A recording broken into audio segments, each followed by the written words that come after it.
Hello, everyone. Welcome back to the Erasmus Expeditions.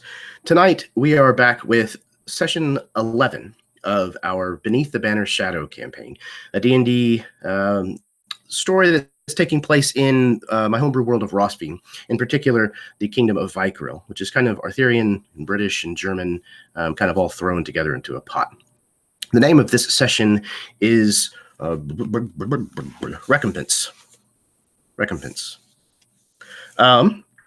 Yeah, thank you very much for tuning in this evening. This has been a fantastic campaign so far, and it's been nail-biting at times, so I'm really kind of excited to see how things are going to play out tonight, because there should be some big developments, I think. But before we get too deep into all of that, we've got a couple of points of business. First of all, this is an adult game. These are all adults, as far as I am aware. I am not an adult, but my parents have signed off on this. So there is mature language. There are mature topics that are going to be in this game. And if that kind of thing offends you, then this game is not meant for your consumption. Go eat marshmallows. Okay. I would also like to thank Rachel Ayers. She is the artist that I hired to do all of the shield designs that you'll see throughout the campaign. She was an absolute pleasure to work with and very, very talented. So if you need anything done, go check her out. Also, big point, the end of this month, this campaign will be 1 year old. So happy anniversary, everyone. We have been playing, we started our session 0 on July 29th of 2018. So happy 1 year anniversary, everybody. Almost. All right.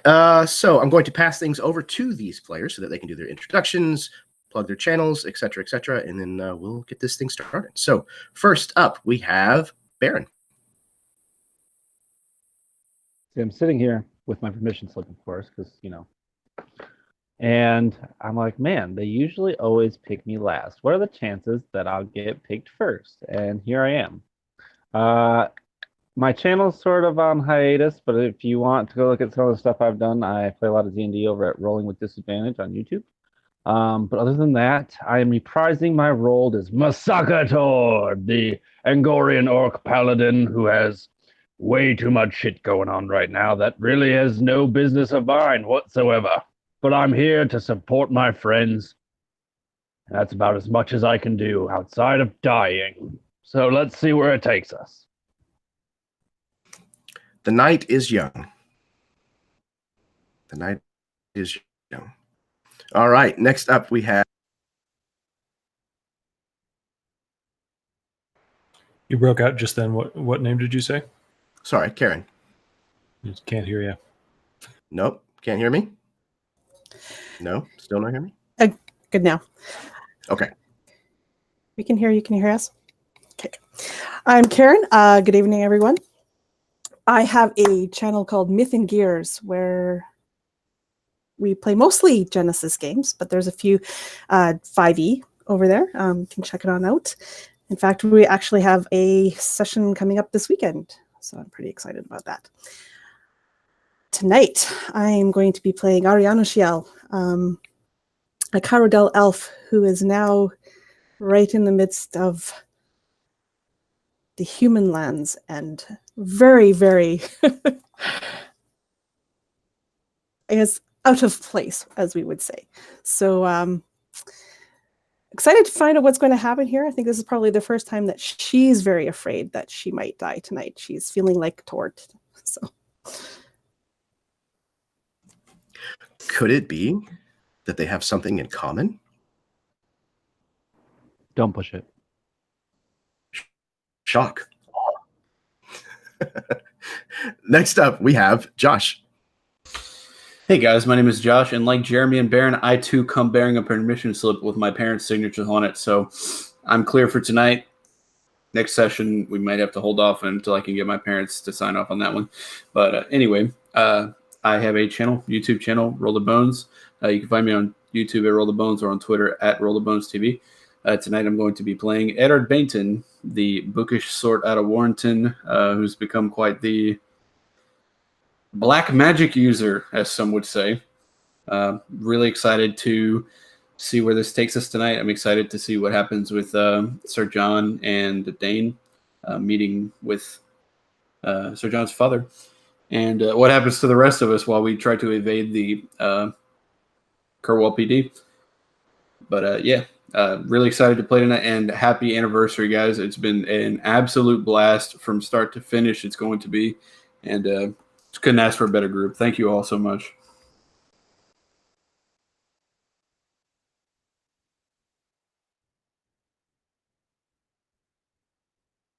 You're muted, Jeremy. Always a pleasure, Joss. Thanks for playing. Next up, we have Eli. What's up? I'm muted? No. Did you do it again? No, I can hear you now. You just said, "Can you hear me?" Are you delaying? Very possible. Oh no, you just responded right away. Oh. I think I figured out what happened. I think he was just choked up by my sentiments, and it took him a little bit to get the words out. I was trying, and it got caught in my throat. It was emotional. Eli, you're up. So my name is Eli Kurtz, and my parents are not the boss of me. I I have the YouTube channel, The Mythic Gazetteer, and also the publishing company, The Mythic Gazetteer. Kind of working behind the scenes right now, not really presenting a public face, but we're about to have our trimester, quarter, something. I don't know. Anyway, we've got stuff in the works. I will be playing Sir John Lightenor, a young knight of Vykaril, and these days, a most dour and dire man indeed. I'm really looking forward to this. Me too. Sir John's got reason to be moody, and we'll see how that's all going to play out. Last but certainly not least, we have Steve. Hey everyone, I'm Steve. I play Dane, the squire to Sir John. I just forged my parents' name on the permission slip, so. But the most impressive part is I don't know if Mythic Gazetteer is having a baby or going to college because they have a trimester and a quarter. It's very exciting.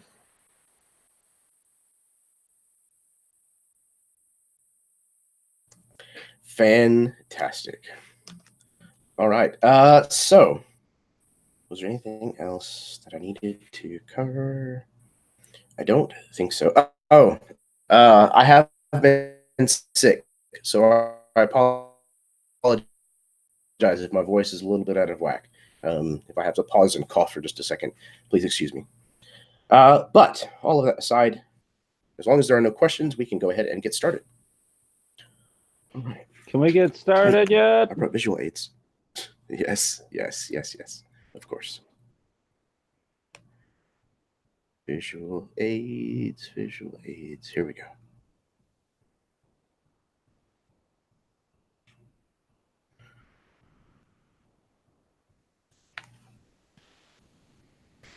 A famous chronicler of heroic tales once penned, "The difference between treason and patriotism is only a matter of dates.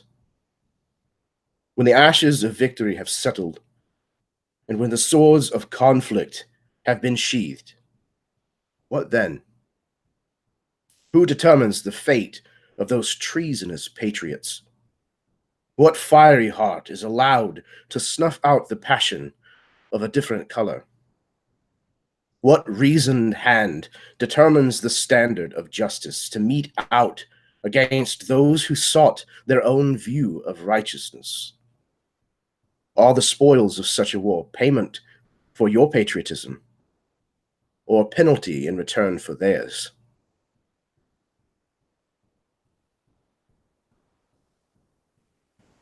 We find ourselves in the city of Kerwell. Night is upon us. And we can see that there are banners and guards alike in the streets of Kerwell that bear the sigil of House Volchester, where before they bore the sigils of House Lightenor.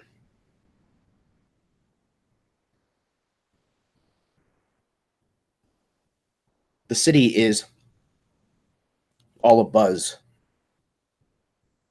Things of late have been very tumultuous. And we hear the cathedral to the virtuous divinity begin to toll its bells, now with the sound of alarm. The town guards that you see that bear the gold sun emblem of House Volchester seem to be on edge.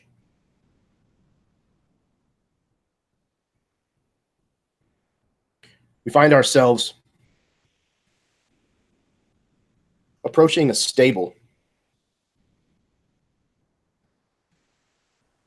We swing around behind the building to find two large figures, both clad in heavy armor, both stinking of the road. One of them, however, has his hands bound by a rope that trails towards the hand of the other, toward. As Sir Vord Heathbane trails behind you, what would you like to do?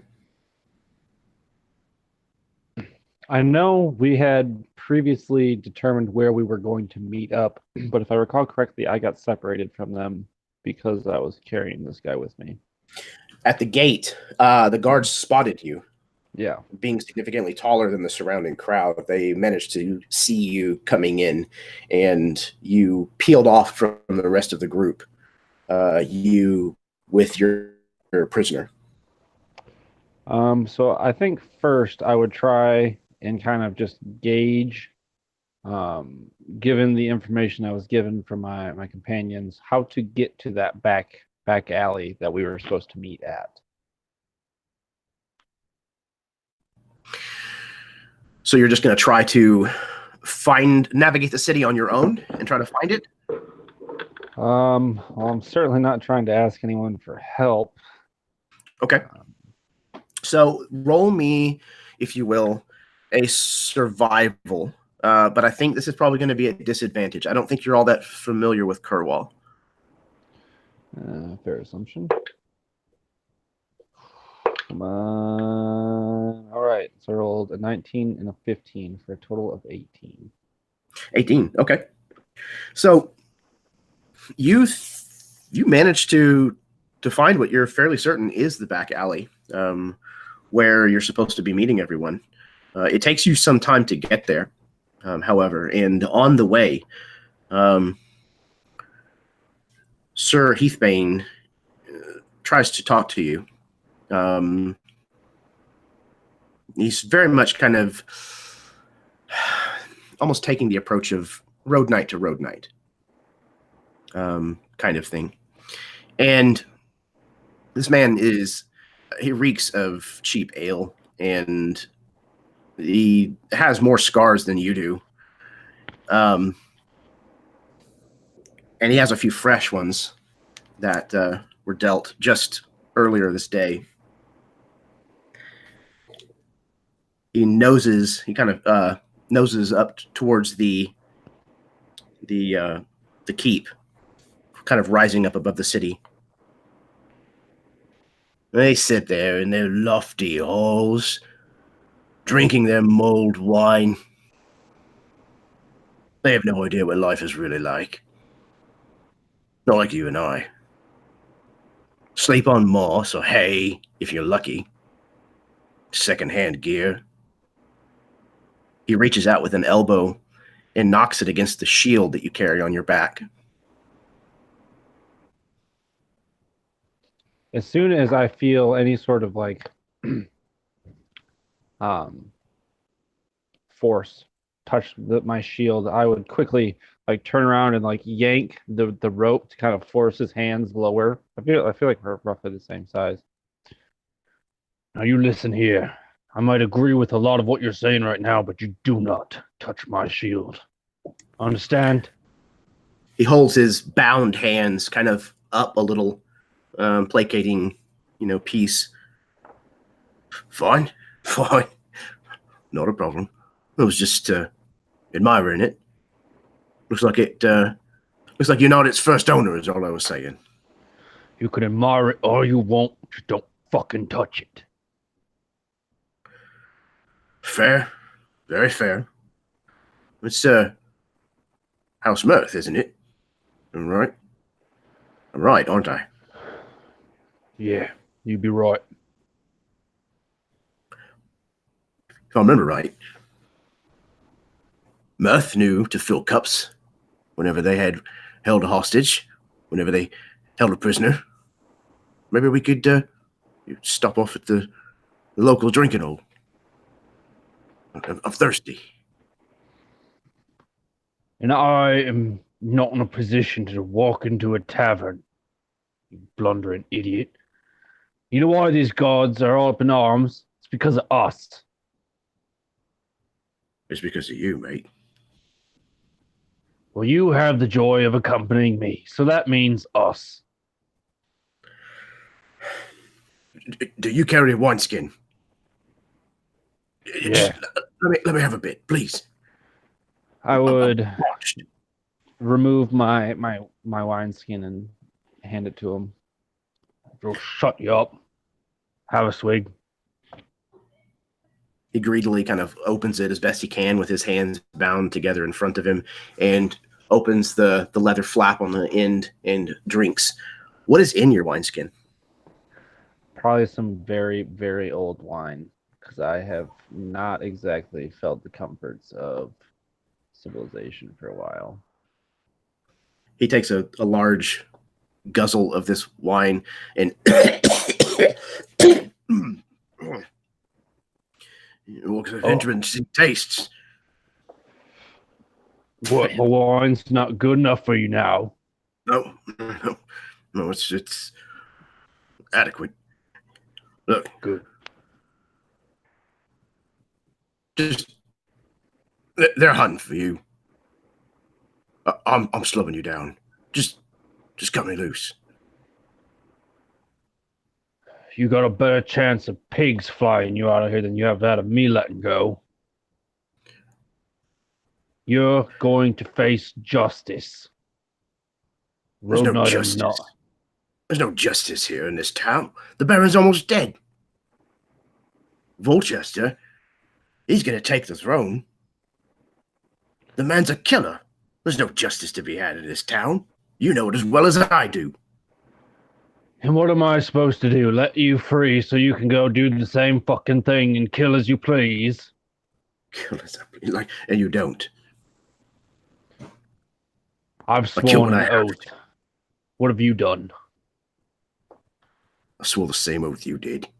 I don't believe that for a second, mate.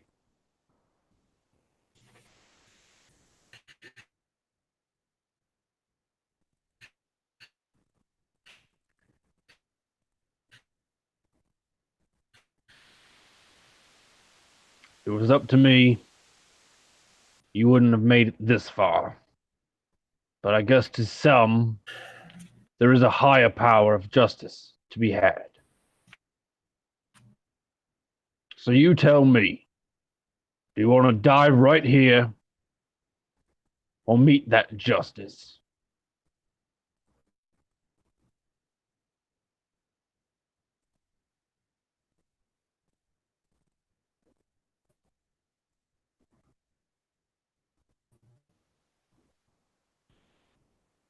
He kind of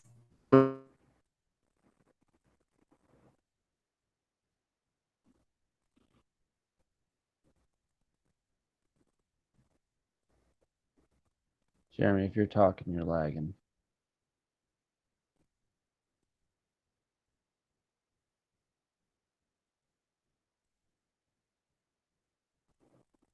Uh-oh. What happens when the host leaves this live call? It looks like we're still live.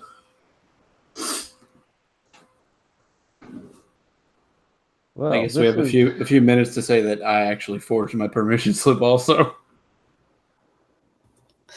I completely forgot to fill mine out. So shh. So you're the reason this field trip isn't going anywhere? Don't No, tell on me. All right. That's cool. It was going to be a boring place anyway. I hear Kerwal sucks. Okay. All right, you back? I hate your bones, Google. Yeah, right. Come on. Still hear you. Okay. I have no idea what the last thing you guys heard was. The last thing I heard was he looked at me kind of like, So he kind of turns his smile into kind of a forced politeness, and says, "Well then, lead on, Sir Toad." it's just Tord. He kind of makes like a mimic of a frown. Interesting.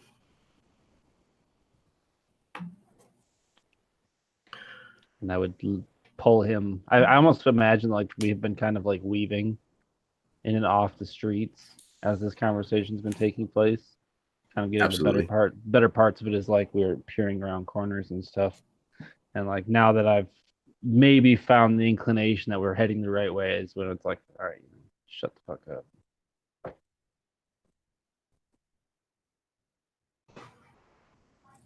Awesome.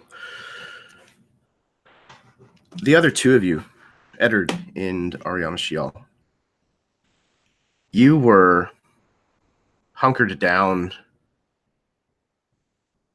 where Sir John and Dane had left you.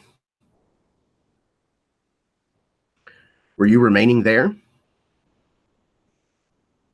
Or were you trying to find someplace more comfortable to wait? What are you doing?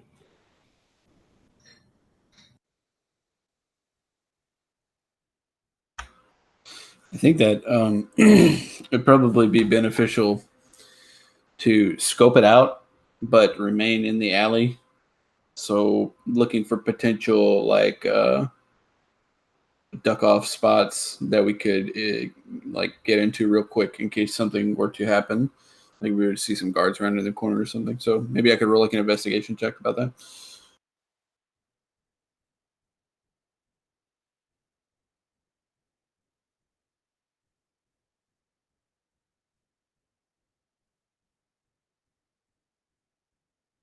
$17.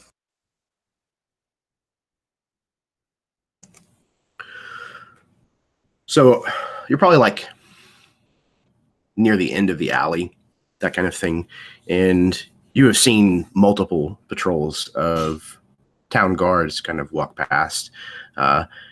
Several of them have kind of looked down the alley. Maybe even a few of them have kind of started down and then changed their mind and turn around. While they do seem to be on alert, it doesn't seem like they're at the point of being like rabid about finding anybody yet.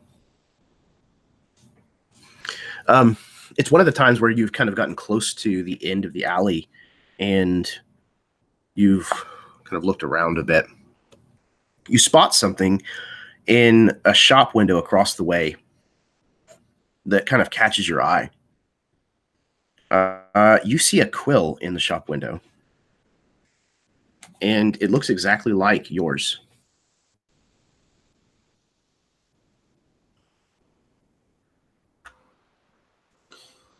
Okay, well, I would relay that info to Ari. So, as of now, I think we should stay hidden in the alley. But if I'm honest, it doesn't look like they're looking for us per se, but they are definitely on alert